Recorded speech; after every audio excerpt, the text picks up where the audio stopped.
Go first on this one.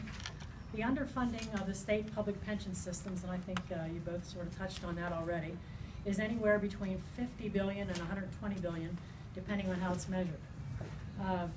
Why is there such a huge problem, and what's the right approach to solve it? Aaron?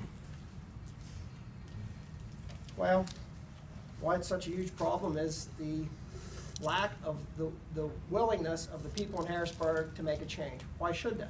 As I just said, they get their paycheck no matter what happens. It's people like us that are left holding the bill.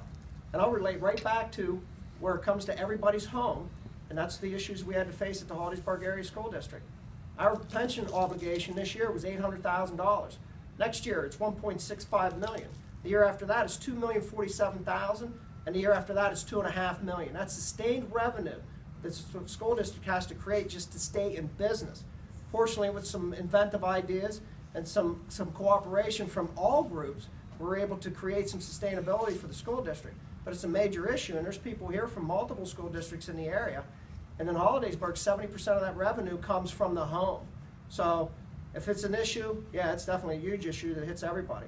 But obviously, we have to change like business change. Defined benefit or the 401k systems and things like that are much more representative of what the actual costs are. So, like I said, there's people sitting there now that it really doesn't affect them, and we've had people that sat across the table negotiating these agreements for decades that it didn't really matter to them. They were benefiting themselves. So, as always, I would hope that anybody that makes any decision in Harrisburg makes the decisions like we do on the school board. How does this affect the taxpayer in the state of Pennsylvania?